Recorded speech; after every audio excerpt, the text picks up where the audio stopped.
اس سے پہلے سورہ بقرہ کی مختلف آیتوں کا خلاصہ پیش کیا ہے۔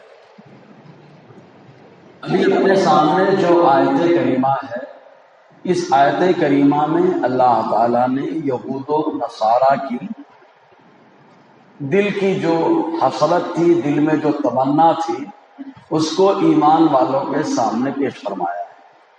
معاملہ یہ ہوا تھا کہ جب حضور صلی اللہ علیہ وسلم مدینہ طیبہ پہنچے تو بہت سارے یہودی خالی اسلام کی اچھائی دیکھ کر اور یہ دیکھ کر کے کہ یہ نبی آخر الزماں وہی نبی ہیں جن کی بشارت سارے نبیوں نے دی ہے، ان کا دین حق ہے، ان کا مذہب حق ہے، اسلام حق ہے، وہ ایمان لائے۔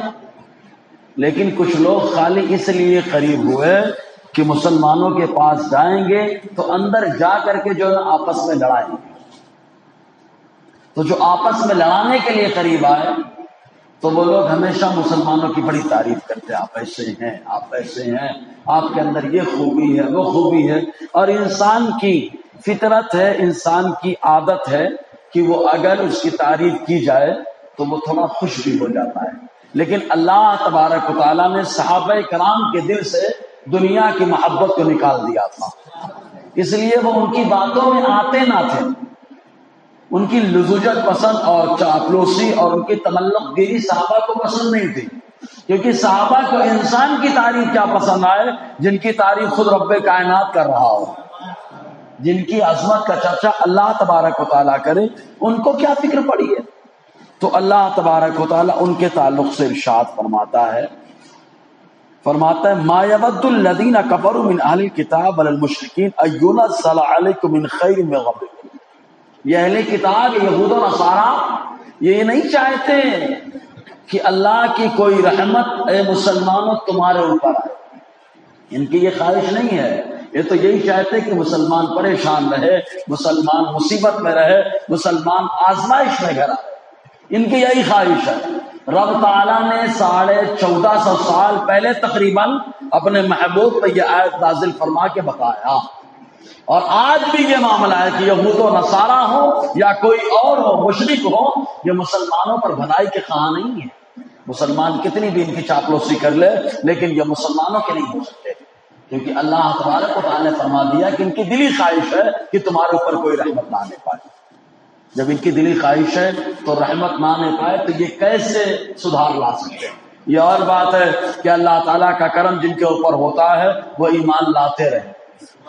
بہت سارے ایمان لائے، ایسے تھے جو پہلے ایمان لانے سے پہلے سخت مخالف تھے اسلام کے، اور جب ایمان لائے تو اللہ تعالیٰ نے زبردست اسلام کا سپاہی بنا دیا۔ یہی جوگی جے پال ہے، مقابلے میں آیا خواجہ غنی نواز کے، تو بڑا سخت رہا، لیکن کھڑاؤں پڑی تو وہ نہیں گرے، لیکن ان کا کفر ضرور کھڑاؤں سے دور ہو گیا۔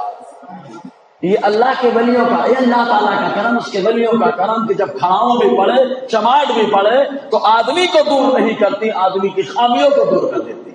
اور اسلام کا شروع سے یہ انداز رہا ہے کہ آدمی کو نہیں دور کیا جاتا ہے، آدمی کی خامی کو دور کیا جاتا ہے۔ لیکن اگر معلوم ہو جائے جیسے حضرت عمر، خامی کو دور کیا گیا، عمر کو نہیں دور کیا گیا۔ حضرت اکرمہ ابو جہل کے بیٹے ہیں، صحابی ہیں، یہ وہی اکرمہ رضی اللہ تعالیٰ عنہ ہیں کہ جب میدان بدر میں ان کا باپ مارا گیا جس کو ابو جہل کہتی ہے دنیا، حالانکہ دنیاوی تعلیم بڑی زبردست تھی اس کے پاس، غضب کا پڑھا لکھا تھا وہ، اسی لیے تو اس کو ابو الحکم کہا جاتا تھا۔ دنیاوی تعلیم تھی پھر بھی جاہل کہلاتا تھا۔ حضور نے فرمایا ابو جہل ہے، جہالت کا باپ ہے، یہ سراپا جاہل ہے۔ یہ کیوں؟ دنیاوی تعلیم اگرچہ اس کے پاس ہے لیکن اس کے پاس وہ علم نہیں ہے جس سے اللہ اس کے رسول کو پہچان سکے۔ جو اللہ اس کے رسول کو نہ پہچان سکے وہ علم آدمی کو عالم نہیں بناتا، وہ علم آدمی کو عالم بناتا ہے جس سے بندہ اللہ اس کے رسول کی عظمت کو پہچانتا۔ تو ایمان لانے سے پہلے یہی بدر کے موقع پر حضرت معاذ اور معوذ دونوں بھائیوں نے گرا دیا تھا ابو جہل کو، ڈھیر کر دیا ہمارے کے۔ تو اکرمہ رضی اللہ عنہ جو اس وقت ایمان نہیں لائے تھے، انہوں نے دیکھا میرے باپ کو ڈھیر کر دیا، دوڑا لیے تلوار لے کر، حضرت معاذ کے اوپر حملہ بھی کر دیا۔ ایسا حملہ کیا کہ ایک بازو کٹ کے لٹک رہا تھا ایک کھال سے، حضرت معاذ رضی اللہ تعالی عنہ کو بڑی تکلیف ہو رہی تھی، آپ نے اس بازو کو توڑا، بغل میں دبایا، مصطفیٰ کی بارگاہ میں آ گئے اور آئے آقا علیہ السلام نے دیکھا، حضور نے قریب بلایا، دھول صاف کی، لعاب لگایا اور کندھے سے اس بازو کو جوڑ دیا۔ تو حضرت اکرمہ رضی اللہ تعالیٰ جو ایمان لانے سے پہلے اتنے سخت تھے، لیکن جب اللہ تعالیٰ نے ایمان کی دولت عطا فرمائی ہے تو ملک شام کے فتوحات میں اہم کردار ادا کرنے والوں میں سے حضرت اکرمہ رضی اللہ تعالیٰ۔ حضرت خالد بن ولید ایمان لانے سے پہلے کیا ہے، غزوہ احد میں کس کی وجہ سے نقشہ بدلا تھا؟ یہی اکرمہ رضی اللہ تعالیٰ کی وجہ سے، یہ حضرت خالد بن ولید رضی اللہ تعالیٰ کی طرف سے۔ یہ لوگ جاتے جاتے ایمان نہیں لائے تھے اس وقت، جب جاتے جاتے اچانک خیال پیدا ہوا یار ایک بار پلٹ کے حملہ تو کیا جائے، دیکھا تو جائے معاملہ کیا ہو۔ جب ایمان نہیں لائے تو یہ معاملات ہیں کہ پلٹ کر کے حملہ کیا تو معاملہ شکست کا سامنے رہا، لیکن اللہ اکبر جب ایمان لائے تو وہ خالد ابن ولید جو ہمیشہ شہادت کی تمنا کرتے رہتے تھے، ہمیشہ تمنا کرتے تھے، معلوم حضرت عمر رضی اللہ عنہ نے خالی اس وجہ سے ان کو معزول کر دیا تھا کہ حضرت خالد ابن ولید کی بہادری، خالد ان اکیلے کی بہادری مشہور تھی، رومیوں کے اوپر حضرت خالد کا دبدبا تھا۔ تو حضرت عمر نے بتایا ایک خالد ابن ولید نہیں، اسلام کا ہر سپاہی خالد بن ولید ہے، اسلام کا ہر سپاہی خالد بن ولید ہے، اس لیے معزول کر دیا، اور معزول کرنے کے بعد حضرت ابو عبیدہ کو گورنر بنا دیا۔ کیوں؟ یہ بتانے کے لیے کہ رومیوں خالی خالدی کے اندر ایسا معاملہ نہیں ہے، اسلام میں جو بھی آیا ہے وہ دمدار ہو گیا ہے نا۔ یہ حضرت عمر رضی اللہ عنہ کی ترکیب۔ بہرحال تو بتانا مقصد یہ کہ اسلام نے آدمی کی خامیوں کو دور کیا، آدمی کو نہیں دور کیا، قریب کیا، لیکن جو آدمی کے اندر خامی اس کی فطرت میں داخل ہو گئی، ایک ایک صفت بن رہی ہے، صفت کو دور کیا جا سکتا ہے۔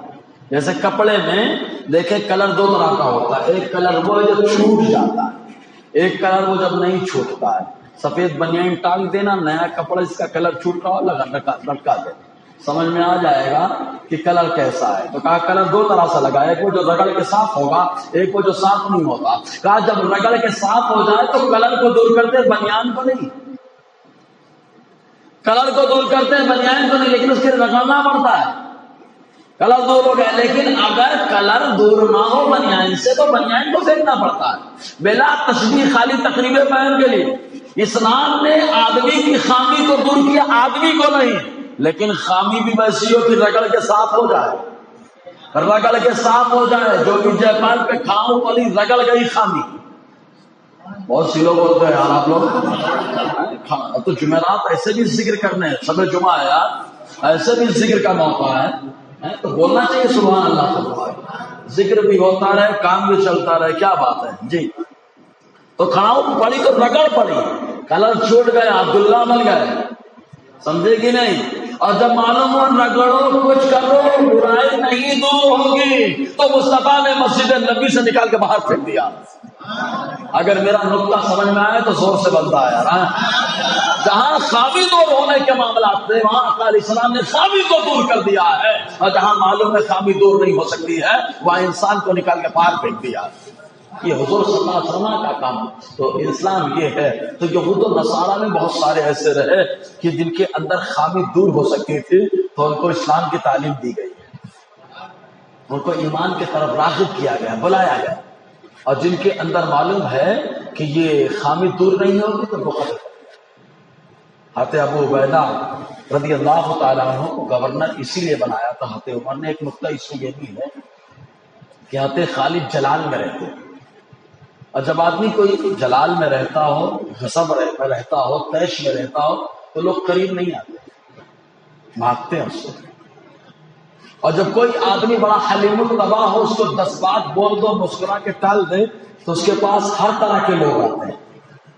تو حضرت ابو عبیدہ واقعتاً امت کے امین ہے، وہ امت کی امانت ان کے آقا نے جو فرمایا میری امت کا امین ہے ابو عبیدہ، تو واقعتاً امت کے امین ہیں کہ بہت سارے لوگوں نے خالی حضرت ابو عبیدہ کے برداشت کرنے کی طاقت کو دیکھا اور اسلام سے مشرف ہو گئے۔ بہت سارے لوگوں کا معاملہ، بہت سارے لوگوں کا معاملہ، کافی لوگوں نے حضرت ابو عبیدہ، ادھر حضرت خالد ایک فتح ایک جنگ ہے قلعہ، دوسری طرف سے گھس گئے، ادھر حضرت ابو عبیدہ صلح کے کاغذات تیار کر رہے ہیں، ادھر کاغذات تیار کر رہے ہیں، ادھر جنگ کرتے ہوئے گئے. کیوں؟ صلح ہونے سے فائدہ کیا ہے؟ جب صلح ہوگی تو لوگ قریب آئیں گے، اسلام کی اچھائی دیکھیں گے، کلمہ پڑھ کے مشرف اسلام ہو جائیں گے، ہے نا. تو بتانا مقصد ہے کہ جہاں خامی دور ہو سکتی تھی وہاں خامی دور کی گئی، اور جہاں خامی نہیں دور ہو سکتی تھی وہاں آدمی کو اٹھا کے دور کر دیا گیا. مثال دی گئی جیسے بنیاد. ایک مثال آپ کھانے میں بھی لے سکتے ہیں نا. کھانے میں بال نکل جائے تو کھانا پھینکیں گے، بال کو پھینکیں گے؟ ہاں. لیکن آپ کا بیٹا کھڑا تھا، مار دیا پیشاب، 2-4 قطرے چلے گئے، آپ بتاؤ کس کو پھینکیں گے؟ تو اگر خامی دور ہو سکتی ہے تو اس کو دور کریں گے، اور خامی نہیں دور ہو سکتی ہے تو سامان کو دور کر دیں گے. خبر ہے نا، یہ اسلام اس کی تعلیم دیتا ہے جی. اسی لیے اسلام انسان کے نفس کو کنٹرول میں کرنے کا ذہن دیتا ہے، جگہ جگہ ذہن دیتا ہے، جگہ جگہ جی. تو اللہ تعالیٰ ارشاد فرماتا ہے، اے ایمان والو، ما یود الذین کفروا، نہیں چاہتے وہ لوگ جنہوں نے کفر کر دیا. اہل کتاب میں سے، اہل کتاب میں سے کفر کافروں کو بتایا گیا، ورنہ اہل کتاب میں بہت سارے ایمان والے رہے، بہت سارے ایمان والے رہے. اور جتنے ایمان والے رہے معلوم ہے، جب ایمان ملک شام فتح ہو رہا تھا، ملک فارس فتح ہو رہا تھا، مصر فتح ہو رہا تھا، تو اس وقت بڑے بڑے پادری ایمان لائے، بڑے بڑے پادری ایمان لائے. تو ان سے کبھی حضرت ابو عبیدہ نے پوچھا، کبھی حضرت ایاز ابن خنم نے پوچھا، کبھی حضرت خالد ابن ولید نے پوچھا، تم لوگوں کو سچائی معلوم تھی، ایمان کیوں نہیں لا رہے تھے؟ تو ان لوگوں نے کہا ہم کو سچائی معلوم تھی، ہم اپنے مخصوص لوگوں میں ذکر کرتے تھے، عوام میں اگر ذکر کرتے تو عوام قتل کرتے، تو عوام قتل کر دیتی، اس لیے ذکر نہیں کر رہے تھے. اور آج ہم کو معلوم ہو گیا ہماری عوام ہم کو قتل کر دیتی، اس لیے نہیں بتا رہے تھے. لیکن تم مصطفیٰ جان رحمت کے امتی ہو، جن کی صفات ہماری کتابوں میں بتایا گیا، یہ صفت ہے کہ یہ نظر انداز کرتے ہیں، معاف کرتے ہیں، یہ حفاظت کرتے ہیں. تو آج کھلا کھلا ہم اعلان کرتے ہیں آپ کے نبی سچے نبی ہے نا. اکثر راہب اور پادری اور قسیس جو ایمان لائے ان کا یہ چلتا تھا، حتیٰ کہ بہت سارے ایسے مواقع آئے. تو بتانا مقصد یہ کہ جو کافر ہوئے وہ نہیں چاہتے، اور جو ایمان لائے تو وہ چاہتے ہیں کہ اسلام پھلتا رہے، پھولتا رہے، ترقی کرتا رہے جی. من اہل الکتاب، اہل کتاب میں سے. ارے بابا کتاب تو بولے اسکول جو بچہ جاتا ہے سب کے پاس کتاب ہے، بیگ میں بھری پڑی ہے کتابیں، تو کیا یہ بھی ہے؟ یہ بھی ہے کتاب؟ کہا نہیں، یہاں کتاب سے مراد آسمانی کتابیں. تو کہا ہمارا قرآن بھی تو آسمانی ہے، ہمارا قرآن بھی تو آسمانی ہے، پھر اہل کتاب؟ کہا جب قرآن والوں کو بتایا جائے اہل کتاب تو مراد زبور، تورات اور انجیل کے ماننے والے، اور جو قرآن کا ماننے والا ہے وہ تو صاحب قرآن ہے. یہ الگ سے اس کو رکھا گیا ہے جی. اچھا ایک چیز اور، اہل کتاب کا ہے. اب آپ کہیں گے حضرات کتاب ہوتے ہوئے کیسے کافر ہو گئے؟ رہنمائی کے لیے کتاب ہے نا. آپ سے کوئی اعتراض کرے تو کتاب ہو تو آپ کھول کے جا کے کتاب دیکھ لیں گے، جواب دے دیں گے. تو ان کے پاس کتاب تھی، پھر کیسے گمراہ؟ سمجھے کہ نہیں آپ؟ تو دو وجہ. پہلی وجہ کتاب تو تھی، دوسری وجہ، پہلی وجہ کتاب تو تھی لیکن کتاب پڑھنے کا جذبہ نہیں تھا، کتاب کھول کے دیکھتے نہیں تھے. ان کے پادری جیسا بتا دیتے ویسا عمل کر لیتے. جیسے آج ہماری قوم کا حال ہے، شرعی مسئلے دیکھنا ہی نہیں چاہتی، حقیقت کیا ہے اس سے روشن ہونا ہی نہیں چاہتی. اگر کوئی عالم مسئلہ بتا دے بولے نوا مسئلہ لے کے آ. ارے بابا مسئلہ نیا نہیں ہوتا، مسئلہ تو وہی ہے جو مصطفیٰ مکے میں لے کے آئے تھے، بس علم ہمارا نیا ہے.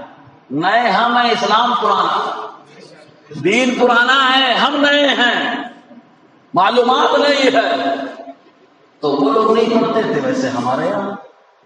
دوسری چیز کیا تھی معلوم؟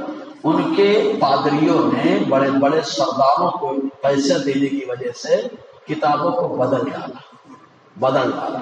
ہمارے یہاں کا قرآن کو بدل سکتے کا؟ قرآن میں کسی نے دم نہیں کی بدل دے کو. کیوں؟ کہا انسان اگر ہوتا تو بدل دیتا ہے عبادت کرنے والا، قرآن کی عبادت کرنے والا رحمان ہے. تو ڈنڈی ماری لوگوں نے، کہا تو قرآن نہیں بدل سکتے، ترجمہ تو بدل ہی ڈالیں گے، ترجمہ تو بدل ڈالیں گے. اب ترجمہ بدل کے آپس میں بنا دیا. ہمارے لوگ سمجھ بھی نہیں پائے. سمجھ رہے کہ نہیں؟ تو کہا حضرت کون صحیح ترجمہ ہے کون غلط ترجمہ ہے؟ ایک مثال دیتا ہوں. ایک آدمی ماسٹر ہے، کٹنگ میں بڑا ماہر ہے. اب دو آدمی بولے میں اچھا کٹر، وہ بولتا میں اچھا کٹر. ہم جیسے لوگ تو نہیں بتا پائیں گے نا کہ یہ صحیح کاٹ رہا ہے وہ صحیح کاٹ رہا ہے. کیوں؟ اس لیے کہ تو کٹنگ آتی نہیں. تو کہا کہ کیسے پتہ لگایا جائے گا؟ اچھے ماسٹر کو بٹھاؤ، کلیئر ہو جائے گا کون صحیح کر رہا ہے کون غلط کر رہا ہے. سمجھ رہے ہیں کہ نہیں؟ تو کہا قرآن کا ترجمہ یہ عربی کی مہارت بتائے گی. عربی میں جس کو مہارت ہوگی وہ سمجھے گا، بلاغت میں جس کو مہارت ہوگی وہ سمجھے گا، نحو صرف کا ماہر سمجھے گا. ورنہ یہ بھی ترجمہ بولتا ہے صحیح ہے، یہ بھی بولتا ہے صحیح ہے. تو کہا اس کے لیے ماہر عربی میں جو بلاغت و فصاحت کا ماہر ہو اس کو بٹھا دو، وہ بتا دے گا کون صحیح ہے کون غلط ہے.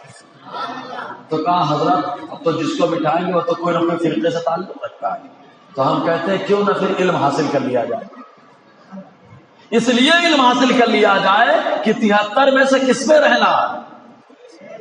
جب علم آئے گا تو الحمدللہ جو عالم ہوتا ہے اللہ تعالیٰ اسے خیر کثیر عطا فرماتا ہے. ہاں عالم خدا کے لیے بنے، بندہ خدا کے لیے، بندے کے لیے نہیں. تب اللہ تعالیٰ اس کو گہرائی عطا فرماتا ہے، گہرائی عطا فرماتا ہے، قرآن کی باریکیاں عطا فرماتا ہے. سمجھ رہے نا؟ ایک مثال دے دوں اگر آپ کو کہیں تو وَوَجَدَكَ ضَالًّا فَهَدَىٰ. ایک لفظ ترجمہ بتاتا ہوں. پہلے جو لوگ کرتے ہیں ان کا ترجمہ ہے، اپنا ترجمہ بھی نہیں. وَمَنْ اور وَجَدَ اس نے پایا، کا آپ کو. وہ لوگ ترجمہ کرتے ہیں والن، وہ لوگ سمجھ رہے نا، والن گمراہ، فہدا تو اس نے ہدایت دے دی.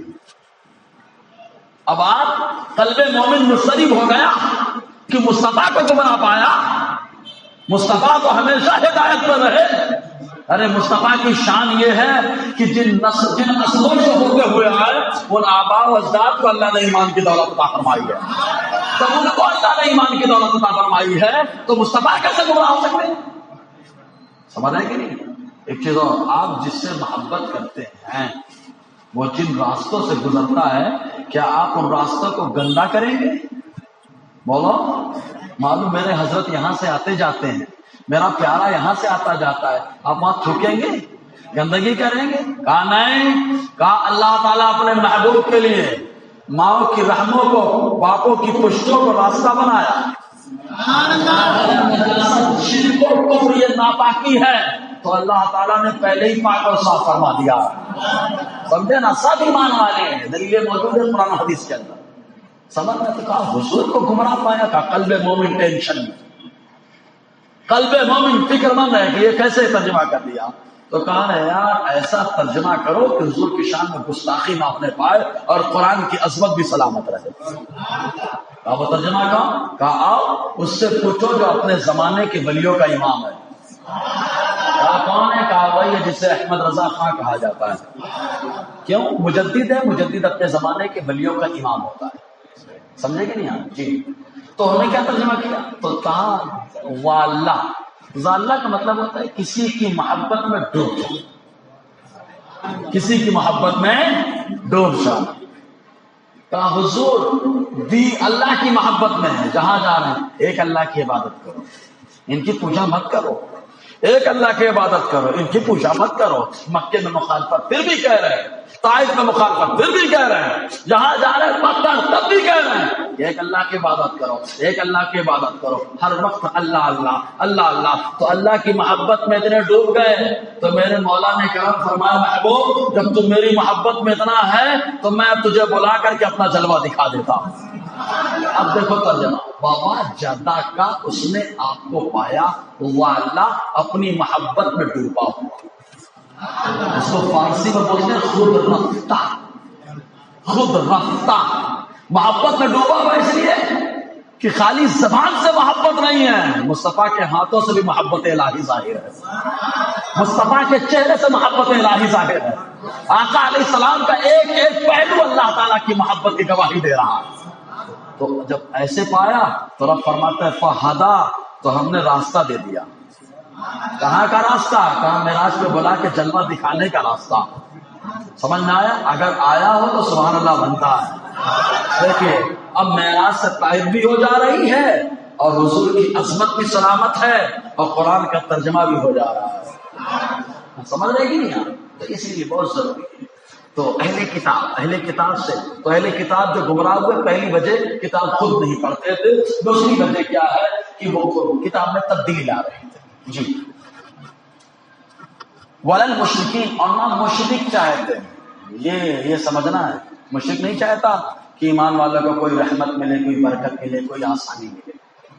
اس دور سے لے کے اس دور تک مشرک کبھی مسلمانوں کا خیر خواہ نہیں ہو سکتا ہے، چاہے جتنا قریبی ہو جائے، چاہے جتنا پکا دوست ہو جائے، چاہے کچھ بھی ہو جائے، کچھ نہ کچھ اس کے اندر رہتا ضرور ہے۔ آپ دیکھنا اس کی سنگت کا نتیجہ یہ آتا ہے کہ لوگ ٹیکا لگانے لگتے ہیں، اس کی سنگت کا نتیجہ یہ آتا ہے کہ ہاتھ میں راکھیاں باندھی جانے لگتی ہیں، اس کی سنگت کا نتیجہ یہ آتا ہے کہ آرتیاں اتاری جانے لگتی ہیں۔ تو اس کی سنگت نے آپ کو بگاڑا ہے، وہ سدھرا نہیں ہے، وہ سدھرا نہیں ہے۔ تو ایسی سنگت جو آدمی کو بگاڑے چھوڑ دینا چاہیے۔ سنگت وہ اپنائے جیسے عثمان غنی نے اپنایا۔ آپ کہیں گے کیسے؟ کہا کہ عثمان غنی ایمان لانے سے پہلے بھی ابو بکر کے دوست ہیں، حضرت عبد الرحمان ابو بکر کے دوست ہیں، حضرت عثمان ابن مسعود ابو بکر کے دوست ہیں۔ ایمان لانے سے پہلے ابو بکر جب ایمان لائے خوشی خوشی گھر جا رہے تھے، یہ لوگ بیٹھے آپس میں بات کر رہے تھے، کہا ابو بکر کہاں جا رہا ہے؟ اگر کہا کیا ہوا؟ کہا میں ایمان لے آیا۔ کہا کیا بات ہے؟ ساری باتیں ہوئی۔ تو اسی وقت کہا تاخیر کیوں کرتے ہو؟ ہم آپ کے دوست پہلے بھی تھے، آپ بھی تھے، کلمہ پڑھا مشرف اسلام بنا لے۔ دوستی یہ ہوتی ہے، سنگت یہ ہوتی ہے کہ آدمی کو سنگت کی وجہ سے ایمان کی دولت مل جائے گا، اور ہماری دوستی ایسی ہے کہ ہمارے ایمان کو برباد کر دیتی ہے۔ مشرک کبھی نہیں مسلمان کا خیر خواہ ہوتا ہے، کبھی نہیں ہوتا۔ آج اس کا احساس ہو رہا ہے۔ اور آگے دیکھنا، مشرک جب موقع پاتا ہے صاف ہوتا ہے، موقع پاتا ہے کاٹ لیتا ہے۔ میرے اللہ نے کہہ دیا کہ یہ اہل کتاب میں جو کافر ہیں، مشرکین جو ہیں، یہ نہیں چاہتے کہ مسلمانوں پر رحمت رہے، برکت رہے۔ اَيُنَزَّلَ عَلَيْكُم مِّن خَيْرٍ مِّن رَّبِّكُم، تمہارے رب کی طرف سے کوئی بھلائی آئے۔ وَاللَّهُ يَخْتَصُّ بِرَحْمَتِهِ، اور اللہ اپنی رحمت سے خاص کر لیتا ہے مَن یشاء، جسے چاہتا ہے، جسے چاہتا ہے اسے اللہ تعالیٰ خاص کر لیتا ہے۔ واللہ ذو الفضل العظیم، اور اللہ بڑے فضل والا ہے، بڑے کرم والا ہے۔ انشاءاللہ